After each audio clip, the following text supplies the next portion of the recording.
이방 민족들이 이런 얘기를 해요. 이제는 너희는 농사를 지어야 된다. 그렇다면 농경의 신을 믿어야 돼. 바로 바알이에요.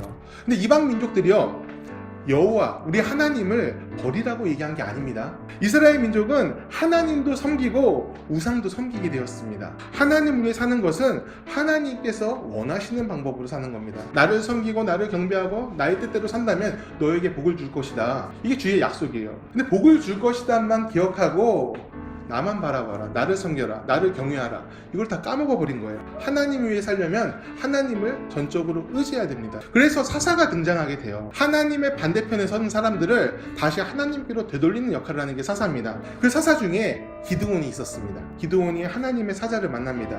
그리고 너를 통해서 미디안으로부터 이스라엘 민족은 자유하게 할 것이다, 승리하게 할 것이다, 그 예언을 받습니다. 하나님을 위해 서는 사람들에게는 주님께서 능력을 주십니다. 그것은 단순히 기적을 얘기하는 게 아니라 그 말에 힘을 주고 그 말에 은혜를 줘서 사람의 마음과 마음, 영혼과 영혼이 만나게 하셔서 변화되는 감동이 일어납니다. 믿음의 행동은요, 용기를 줍니다. 또 신뢰를 부릅니다. 그리고 마음 안에 있는 하나님의 갈망을 일으킵니다. 기도원을 통해서 요아스가 부름을 받았습니다. 나아가서 작은 지파였던 므낫세가 용기를 얻었어요. 하나님을 위해 싸운다는 기도원, 그 기도원이 이상한 행동을 해요.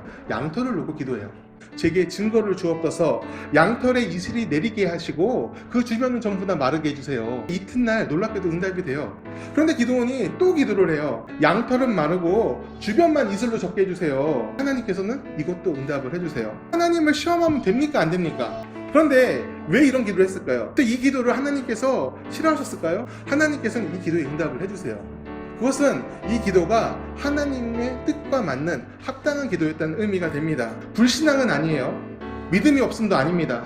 너무나 하나님을 의지했기 때문에 기도원이 증거를 구한 것이다. 나를 승리하게 하실 분은 오직 주님밖에 없습니다. 여러분, 우리는요, 하나님을 전적으로 의지해야 됩니다. 기도원의 그 간절함, 절박함이 사실 우리 안에 있어야 돼요. 기도원은요, 하나님께서 여전히 자신에게 뜻을 두셨는지를 알고 싶었습니다.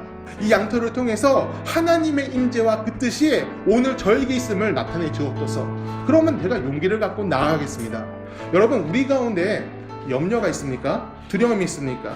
그 염려와 두려움을 하나님 앞에 꺼내야 됩니다. 하나님을 믿는다면 우리가 의지해야 돼요. 의지하는 표현이 무엇입니까? 기도예요. 우리가 하나님께 기도할 수 있는 이유는 주님이 우리의 아버지 되시기 때문에 그래요. 응답이 될 수도 있고 안 될 수도 있습니다. 하지만 안 들으시진 않습니다. 내 뜻과 다를지라도 주님의 응답은 선하게 응답됩니다.